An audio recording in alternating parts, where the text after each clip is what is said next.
Hola, muy buenos días. Soy señor Klimar. Ojalá que estén bien. No quiero que perdamos tiempo de lectura de nuestro libro, We Free Men. We're going to keep reading We Free Men, even though we're on a little bit of a break. So here we go. Where we left off. Remember, there was she was in bed pretending to be asleep, and she was listening. Tiffany was listening to the wee free men crawl around her house, her room, and they found like this dollhouse. And they said, "Hey, see here, it's a hoose. See with the wee cherries and things." They found the doll's house, Tiffany thought. It was quite a large one. It was made by Mr. Block, the farm carpenter, when Tiffany's oldest sister, who already had 2 babies of her own now, was a little girl. It wasn't the most fragile of items. Mr. Block did not go in for delicate work, but over the years the girls had decorated it with bits of material and some rough and ready furniture. And by the sound of it, the owners of the voices thought it was a palace. "Hey, hey, hey, we're in the cushy stuff now. There's a bed in this room with pillows. Keep it doon. We don't want any of them to wake up. Crivens, I'm quiet as a wee moose. Ark, there's soldiers." "What do you mean, soldiers?" "There's redcoats in the room." Ah, they found the toy soldiers, thought Tiffany, trying not to breathe loudly. Strictly speaking, they had no place in the doll's house, but Wentworth wasn't old enough for them, and so they got used as innocent bystanders back in those days when Tiffany had to make tea parties for her dolls. Well, what passed for dolls? Such toys as they were in the farmhouse had to be tough to survive intact through the generations, and didn't always manage it. Last time Tiffany had tried to arrange a party, the guests had been a rag doll with no head, 2 wooden soldiers, and 3/4 of a small teddy bear. Thuds and bangs came from the direction of the doll's house. "I got one. Hey, pal, can your mommy stitch this ark? Hey, he's got a head on him like a tree. Crivens, there's a body here with no head at all. Aye, no wonder, 'cause he's a bear. Feel my boot, you washoon." It seemed to Tiffany that although the owners of the 3 voices were fighting things that couldn't possibly fight back, including a teddy bear with only 1 leg, the fight still wasn't going all one way. "I got him, I got him, I got him. You're gonna get a gummer, you wee heart disease. Someone bit my leg, someone bit my leg. Come here, ach, you're fighting yourselves, you idiots. I'm fed up with you pair of yous." Tiffany felt Ratbag stir. He might be fat and lazy, but he was lightning fast when it came to leaping on small creatures. She couldn't let him get whatever they were, however bad they sounded. She coughed loudly. "See," said a voice from the doll's house. "You're work them up. I'm offski." Silence fell again, and this time Tiffany decided after a while it was the silence of no one there rather than the silence of people being incredibly quiet. Ratbag went back to sleep, twitching occasionally as he disemboweled something in his fat cat dreams. Tiffany waited a little while and then got out of bed and crept toward the bedroom door, avoiding the 2 squeaky floorboards. She went downstairs in the dark and found a chair by moonlight, fished off the book of fairy tales off Granny's shelf, then lifted the latch on the back door and stepped out into the warm midsummer night. There were a lot of mist around, but a few stars were visible overhead, and there was a gibbous moon in the sky. Tiffany knew it was gibbous because she'd read in the almanac that gibbous meant what the moon looked like when it was just a little bit fatter than half full. And so she made a point of paying attention to it around those times, just so that she could say to herself, "Ah, I see the moon's very gibbous tonight." It's possible that this tells you more about Tiffany than she would want you to know. Against the rising moon, the downs were a black wall that filled half the sky, and for a moment she looked for the light of Granny Aching's lantern. Granny never lost a lamb. That was one of Tiffany's first memories, of being held by her mother at the window one frosty night in early spring with 1,000,000 brilliant stars glinting over the mountains, and on the darkness of the downs the one yellow star in the constellation of Granny Aching, zigzagging through the night. She wouldn't go to bed while a lamb was lost, however bad the weather. There was only one place where it was possible for someone in a large family to be private, and that was in the privy. That's the outdoor bathroom, the restroom, the biffy, sometimes we call it in Minnesota. It was a 3-holer, and it was where everyone went if they wanted to be alone for a while. There was a candle in there and last year's almanac hanging on a string, The printers knew their readership and printed the almanac on soft, thin paper. Tiffany lit the candle, made herself comfortable, and looked through the book of fairy tales. The moon gibbosed at her through the crescent-shaped hole cut in the door. She never really liked the book. It seemed to her that it tried to tell her what to do and what to think.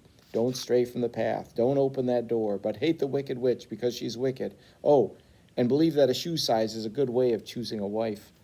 Ugh. A lot of stories were highly suspicious in her opinion. There was one that ended when the two good children pushed the wicked witch into her own oven. I'm sure we all know that's the Hansel and Gretel story, right? Tiffany had worried about that after all the trouble with Ms. Snapperly. Stories like this stop people thinking properly, she was sure. She'd read that one and thought, excuse me? No one has an oven big enough to get a whole person in, and what made the children think they could just walk around eating people's houses in any case? And why does some boy too stupid to know a cow is worth more than 5 beans have the right to murder a giant and steal all of his gold? Not to mention commit an act of ecological vandalism. And some girl who can't tell the difference between a wolf and her grandmother must either have been as dense as teak or come from an extremely ugly family. The stories weren't real, but Mrs. Snapperly had died because of these stories. She flicked the last page. She flicked past page after page, looking for the right picture. Because although the stories made her angry, the pictures were the most wonderful thing she'd ever seen. She turned a page, and there it was. Most of the pictures of fairy tales were not very impressive. Frankly, they looked like small girls' ballet class that just had to run through a bramble patch. But this was different. The colors were strange, and there were no shadows. Giant grasses and daisies grew everywhere, and so the fairies must have been quite small. But they looked big. They looked like rather strange humans. They certainly didn't look much like fairies. Hardly any of them had wings. They were odd shapes, in fact. In fact, some of them looked like monsters. The girls in the tutus wouldn't have stood much chance against these guys. And the odd thing was that, alone of all the fairy pictures in the book, this one looked as if it had been done by an artist who had painted what was in front of him. The other pictures, the ballet girls, the romper suit babies, it all had a made-up syrupy look. This one didn't. This one said that the artist had been right there. At least in his head, Tiffany thought. She concentrated on the bottom left corner, and there it was. She'd seen it before, but you had to know where to look. It was definitely a little red-haired man, naked except for a kilt, a skinny vest, scowling out of the picture. He looked very angry, and Tiffany moved the candle to see more clearly. He was definitely making a gesture with his hand. Even if you don't know it was a rude one, it was easy to guess. She heard voices. She pushed the door open with her foot to hear them better because a witch always listens to other people's conversations.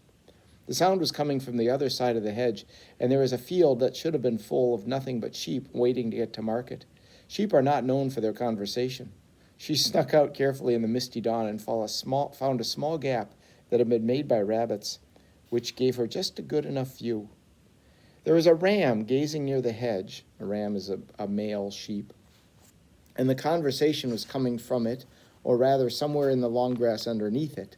There seemed to be at least 4 speakers who sounded bad-tempered. Crivens, we want a coo beastie, not a ship beastie. Ship is what they call sheep. Keep that in mind.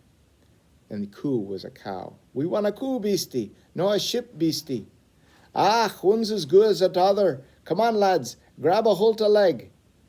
Aye, all the coos are in a shed. We tak what we can. Keep it doon, will ya? Ah, who's listening? Okay, lads. Yan, Ta'an, Tethra. The sheep rose a little in the air and bleated in alarm, and it started to go across the field backward. Tiffany thought she saw a hint of red hair in the grass around its legs, but that vanished as the ram was carried away into the mist.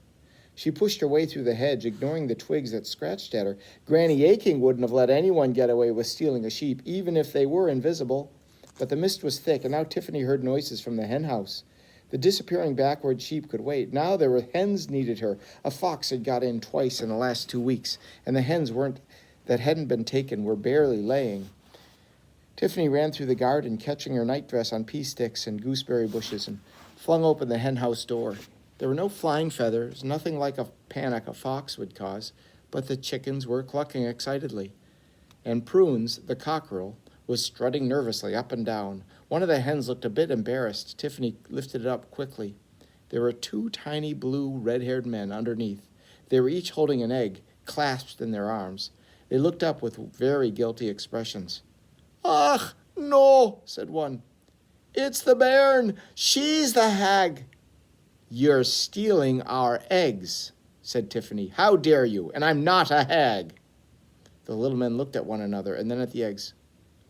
"What eggs?" said one. "The eggs you are holding," said Tiffany meaningfully. "Oh, what? Oh, these?" So they're holding eggs. Like, what eggs? Who's stealing eggs? The eggs. Oh, what? Oh, these? "Oh, these are eggs, are they?" "Ah," said the one who'd spoken first, looking at the eggs as if he'd never seen them before. "There's a thing, and there was us thinking they were stones." "Stones," said the other one nervously. "We crawled under yon chooky for a wee bitty warmth," said the first one, "and there was all these things we thought was stones, which was why the poor fowl was clucking all the time." "Clucking," said the second one, nodding vigorously. "So we took pity on the poor thing and put the eggs back," said Tiffany slowly. The one who hadn't been doing much talking nudged the other one. "Best do as she says," he said. It's a gang ugly. You cannot cross an aching, and this one's a hag. She dinged Jenny, and no one ever done that before." "Aye, I didn't think of that." Both the tiny men put the eggs back very carefully. One of them even breathed on the shell of his and made a show of polishing it with the ragged hem of his kilt. "No harm done, mistress," he said. He looked at the other man, and then they vanished. But there was a suspicion of red blur in the air, and some straw by the henhouse floor flew up in the air. "And I'm a miss!" shouted Tiffany. She lowered the hen back onto the eggs and went out the door. "And I'm not a hag. Are you fairies of some sort? And what about our ship? I mean our sheep," she added. There was no answer, but a clanking of buckets near the house, which meant that other people were getting up. She rescued the fairy tales, blew out the candle, and made her way into the house. Her mother was lighting the fire and asked what she was doing up, and she said that she'd heard a commotion in the hen house and had gone out to see if it was a fox again. And, that wasn't a lie. In fact, it was completely true. Tiffany was on the whole quite a truthful person, but it seemed to her that there were times when things didn't divide easily into true and false, but instead could be things that people needed to know at the moment and things they didn't need to know at the moment. Besides, she wasn't sure what she knew at the moment. There was porridge for breakfast. She ate it hurriedly, meaning to get back out into the paddock and see about that sheep. There might be tracks in the grass or something. She looked up, not knowing why. Ratbag had been asleep in front of the oven. Now he was sitting up alert. Tiffany felt a prickling on the back of her neck and tried to see what the cat was looking at. On the dresser was a row of blue and white jars that weren't very useful for anything. They'd been left to her mother by an elderly aunt, and she was proud of them because they looked nice, but they were completely useless. There was little room on the farm for useless things that looked nice, so they were treasured. Ratbag was watching the lid of one of them. It was rising very slowly, and under was a hint of red hair and 2 beady, staring eyes. It lowered again when Tiffany gave it a long stare. A moment later, she heard a faint rattle, and when she looked up, the pot was wobbling back and forth, and there was a little cloud of dust rising along the top of the dresser. Ratbag was looking around in bewilderment. They certainly were very fast. She ran out into the paddock and looked around. The mist was off the grass now, and the skylarks were rising on the dawn. "If that sheep doesn't come back this minute," she shouted at the sky, "there will be a reckoning." The sound bounced off the hills, and then she heard the very faint, but close by, the sound of small voices. "What did the hag say?" said the first voice. "She said there'd be a reckoning." "Oh, Whaley, Whaley, Whaley, we're in trouble now." Tiffany looked around, face red with anger. "We have a duty," she said to the air and the grass. I guess that's not the weefy men. Tiffany said that. "We have a duty," she said to the air and grass. It was something Granny Aching had said once, when Tiffany had been crying about a lamb. She said, we are as gods to these beasts of the field, my jigget. We order the time of their birth and the time of their death. Between times, we have a duty." "We have a duty," Tiffany repeated more softly. She glared around the field. "I know you can hear me, whoever you are, and if that sheep doesn't come back, there will be trouble." The larks sang over the sheepfolds, making the silence deeper. Tiffany had to do the chores before she had any more time to herself. That meant feeding the chickens and collecting the eggs and feeling slightly proud of the fact that there were 2 more than the night before, than there might be otherwise had been. It meant fetching 6 buckets of water from the well and filling the log basket by the stove, but she put those jobs off because she didn't like doing them much. She did quite like churning butter, though. It gave her time to think. When I'm a witch with a pointy hat and a broomstick, she thought as she pumped the handle, I'll wave my hand and the butter will come just like that. And any red-headed devils who even think about taking our beasts will be...